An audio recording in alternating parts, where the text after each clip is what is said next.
Hello everyone, I come back for you. Today we will learn about Humayun's रीबैक. Okay. तो देखिए, ज़िंदगी में उतार चढ़ाव में बहुत सारी परेशानियाँ रहती है. अभी हमने पढ़ा था कि किस तरीके से 1532 में और जो है जो उन्होंने चिनार का किला जो था, चिनार का किला, और किस तरीके से उन्होंने छोड़ दिया अपने हाथों से. बहुत सारी इनकी लाइफ में हुमायूं की बहुत सारी प्रॉब्लम आई. लेकिन जब इन्होंने अकबर का जन्म जो हुआ था, अकबर जन्म का हुआ था 1542 में, और 1541 में इन्होंने शादी की थी हमीदा बानम से, है ना, जो कि मीर अली अकबर की बेटी थी. तो जब इन्होंने शादी की हमीदा से, तो उनका अकबर 1542 में जो है अकबर का जन्म हुआ. जब किसी बच्चे का जन्म होता है, कहते हैं अपना नसीब लेकर के आता है, तो इनकी ज़िंदगी में कई सारी खुशियाँ आना शुरू हो गई. तो अल्लाह ताला सबकी औलाद मलाई करिए. मैं तो दुआ करती हूँ कि सबकी औलाद अच्छे नसीबों वाली हो, जिससे कि माँ बाप की ज़िंदगी में बदलाव आए. और यही बदलाव change is the name of life, we can say that simply. So देखिए, हुमायूं द्वारा पुनः सिंहासन रूढ़ होने के प्रयत्न क्या रहे. निर्वासन के दौरान हुमायूं काबुल में ही रहे. आई एम टेकिंग पॉइंट रही है. ओके. हुमायूं ने 1545 ईस्वी में ईरान के शासक की सहायता से कंधार, काबुल पर जो है अधिकार कर लिया. 1545 में किसने अधिकार कर लिया? तो हुमायूं ने काबुल में रहे थे. 1545 में इन्होंने ईरान के शासक जो थे उनकी सहायता से कंधार और काबुल को इन्होंने अपने अंडर में लिया. जो कि इन्होंने किसको दिया था? कैसे? कामरान, अपने भाई को दी थी. दोनों जगह किसी दी थी पहले इन्होंने? कामरान. जब इनके फादर जो थे, फादर का नाम क्या था इनके, बताइए? बाबर. ठीक है, आगे. यस, सेकंड पॉइंट इज 1553 में शहरशाह के उत्तराधिकारी, जिनका नाम था इस्लाम शाह, की डेथ हो जाने की वजह से अफगान साम्राज्य जो है विघटित होने लगा. ऐसी स्थिति में हुमायूं को अपने राज्य प्राप्ति का अवसर जो है मिला. इससे क्या हुआ कि हुमायूं को लगा कि भाई अब इनका जो है जो मिलिट्री सिस्टम जो था वो टूटने लगा. जिससे कि का फ़ायदा उठाकर हुमायूं ने दोबारा से कौन सी जगह को जीता था? ऐसे थे कि हुमायूं ने अपने राज्य को प्राप्त जीता नहीं है भी, इन्होंने सिर्फ फ़ायदा उठाया उस चीज़ का कि भाई इनकी शेरशाह सूरी की जो मिलिट्री थी वो टूटने लगी थी. 1554 की बात है. हुमायूं अपनी सेना के साथ पेशावर पहुंचे और 1555 में उन्होंने जो है लाहौर पर कब्जा किया. 1555. देखिए किस तरीके से 1545, 53 और 54 उनके लिए कितने ज़्यादा कह सकते हैं लकी रहा. 1555 में लुधियाना से लगभग 19 मील से पहले सतलुज नदी के किनारे स्थित एक मच्छीवाड़ा नामक जगह पर हुमायूं और अफगान सरदार हैबत खां और तातर खां के बीच संघर्ष हुआ. संघर्ष का परिणाम हुआ कि हुमायूं के पक्ष में रहा. इतना संपूर्ण पंजाब जो है मुगलों के अधिकार में दोबारा से आ गया. देखिए, एक बेटे के आने वो जो संपूर्ण जो शासन सत्ता जो है मुगलों की जो दोबारा आ रही, वो किसके लिए आ रही? अकबर के लिए आ रही है ना. 1555 में अफगान सेना और मुगल सेना के बीच सरहिंद का युद्ध हुआ. सरहिंद का युद्ध पूछा जाता है कब हुआ, किसके बीच हुआ? था अफगान सेना और मुगल सेना के बीच 1555 में हुआ. अफगान सेना का नेतृत्व जो है वो कर रहे थे, जिनका नाम था सिकंदर शाह सूर. ठीक है, इसको हम दोबारा से पढ़ने की कोशिश करेंगे क्योंकि ये हमारा लास्ट पॉइंट है. मुगल सेना का नेतृत्व, मुगल सेना के साथ नेतृत्व कौन कर रहा था? मुगल सेना को लीड कर रहे थे बैरम खां. और इस युद्ध में अफगानों की जो है हार हुई और जो है हुमायूं और यानी कि हम कह सकते हैं जो मुगल सेना थी वो घोषित हुई. सरहिंद विजय के बाद 1555 में एक बार दोबारा से दिल्ली के तख्त पर हुमायूं को बैठने का सौभाग्य प्राप्त हुआ.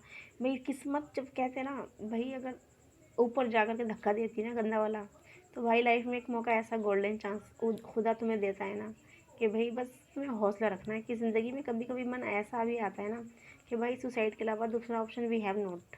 ओके, कभी कभी because life is the name of problem, we can simply say that भाई. लेकिन भाई ज़िंदगी में कभी हार नहीं मानना चाहिए, मैं तो यही कहती हूँ अल्लाह ताला. लेकिन भाई अपने आप में पेशेंस रखना, अपने हौसले के साथ दोबारा बैटल में एंट्री करना, ये अपने आप में इतनी बड़ी बात है. लेकिन वही वाली बात है कि खुदा जब जिसको हौसला देता है ना, तो भाई हम कह नहीं सकते ये वही वाला बंदा है जो बिल्कुल टूटा हुआ था, ये वही बंदा है जो बैटल में जीत कर गया है भाई. तो इसलिए अपने हौसले को बुलंद रखिए, दुआ मांगिए खुदा ताला की बारगाह में, अपनी हिम्मत से मत हारिए, कोशिश करते रहिए, मेहनत कीजिए।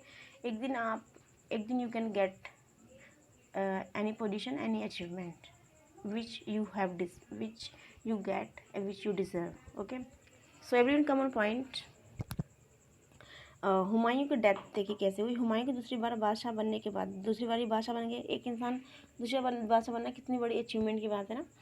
तो भाई हिस्ट्री को मत भूलिए। History is the name of life. ये हमें सबक सिखा रही है हिस्ट्री। मैं जब भी कभी बहुत ज़्यादा परेशान होती हूँ ना सच में, तो मैं जो हिस्ट्री मैंने पढ़ा ना उसको मैं रिकॉल कर लेती हूँ माइंड में अपनी, और अपनी बॉडी को, अपने मेंटली, अपनी जो मेंटल मेरी हेल्थ है उसको कहीं ना कहीं मैं दोबारा से बताती हूँ कि भाई तू परेशान मत हो, एक दिन अल्लाह ताला ने आपके लिए ईजी दिन भी लेके आना है। वही चीज़ है। आगे लिखा, दूसरी बार बादशाह बनने के बाद में 1 साल बाद जनवरी 1556 1545 में इन्होंने कई सारे अचीवमेंट हुए थे। ठीक है, इसके बाद में 55 के बाद में 1556 बादशाह बनने के 1 साल बाद में दीन पनाह के पुस्तकालय की सीढ़ियों से गिरने के कारण की मृत्यु हो गई। मतलब कितनी सिंपल सी बात है भाई। बताओ, जो इंसान जिसने लाइफ में एक बार बादशाह बना, फिर सर्वाइव किया, फिर बादशाह बना, लेकिन उसके बाद में क्या हुआ, सीढ़ियों से गिरने के बाद। सोचिए वो जो लाइब्रेरी होगी उसकी सीढ़ियाँ कितनी ऊंची होंगी। मेरे ख्याल से I will as it size similar to Jama Masjid stairs. मेरे ख्याल से जामा मस्जिद जो स्टेयर्स है दिल्ली वाली जामा मस्जिद की स्टेयर्स की अकॉर्डिंग ही होगी, यहाँ तक मुझे लगता है। क्योंकि पहले ज़माने में बहुत अच्छे से जो आर्किटेक्चर जो थे वो डिज़ाइन किया करती चीज़ों को, ताकि जो नीचे ना हो जो भी हमारे मोन्यूमेंट्स हैं। ओके, सो देखिए वो नीचे गिरने के बाद में दीन पनाह के नामक जो लाइब्रेरी थी उसमें से गिर गई और उनकी डेथ हो गई। हुमायूं की कब्र ईरानी संस्कृति से प्रभावित थी, जिसका वास्तुकार मिर्ज़ा गयास बेग थे। इनकी पत्नी हमीदा बानो बेगम की हुमायूं को अमूल्य भेंट थी। यह मकबरा दिल्ली में स्थित है। दोबारा पढ़ूंगी मैं इसको। हुमायूं की कब्र ईरानी संस्कृति से प्रभावित है, जिसका वास्तुकार जिनका नाम था मिर्ज़ा गयास बेग, और उनकी पत्नी हमीदा बानो की हुमायूं को अमूल्य भेंट थी। उनकी पत्नी हमीदा बानो बेगम की हुमायूं को अमूल्य भेंट थी। यह मकबरा दिल्ली में स्थित है। यानी कि अपनी पत्नी के लिए उन्होंने कुछ बोला होगा भाई, उन्होंने अपना मकबरा इसी अंदाज से बनवाई। उनकी बीवी के लिए एक गिफ्ट था। हुमायूं का मूल्यांकन जो था वो पहले से बोल गए होंगे अपना मरने से पहले। राज्याभिषेक से लेकर हुमायूं अपनी मृत्यु के समय तक संघर्षों में ही अपना जीवन व्यतीत करते रहे। यही कारण है कि हुमायूं को मृत्यु के बाद भी लेन पून ने कहा है कि हुमायूं जीवन भर लड़खड़ाता रहा, और लड़खड़ाते हुए ही उनकी डेथ हो गई। लेकिन ज़िंदगी में लड़खड़ाना वो तो किस्मत की बात है, लेकिन we don't get hopeless, and we don't lack of any kind of bharosa, we can say that simply. Belief is the most important things which is a very important role play in our life. हमने पढ़ा कि हुमायूं की दूसरी बार बादशाह बनने के बाद में 1556 में उनकी सीढ़ी जो कि दीन पनाह नाम की लाइब्रेरी थी वहाँ डेथ हो गई थी। और हमने पढ़ा कि लेनपूल ने कहा इनके जीवन जो है लड़खड़ाते हुए जिया उन्होंने, और लड़खड़ाते हुए इनकी डेथ हो गई। ठीक है, काफ़ी संघर्ष से इनका जीता। लेकिन इसमें सबसे ज़्यादा इंपॉर्टेंट जो चीज़ है वो मुझे सबसे ज़्यादा ये लगी कि हुमायूं ने जो दोबारा से एंट्री जमा करी थी 1545 में, तो 1553 में क्या हुआ था, ये सब चीज़ें जो है आपको बहुत ज़्यादा इंपॉर्टेंट हैं एग्जाम पॉइंट ऑफ व्यू से, इसके बारे में ज़्यादा याद करना। 1545 में इन्होंने कंधार काबुल पर कब्जा किया था। उसके बाद में 1553 में जो शेरशाह सूरी का उत्तराधिकारी का नाम इस्लाम शाह की डेथ हो गई। इसके बाद में इन्होंने अवसर मिल गया था उनको 1553 में हुमायूं का। 1554 की बात अगर हम बात करें तो हुमायूं ने पेशावर पहुंचे तो लाहौर पर कब्जा कर लिया था 1555 में।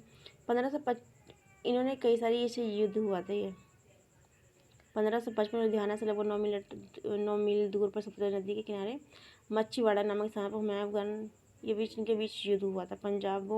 पंजाब पर दोबारा से मुगलों का जो है अधिकार हो गया था।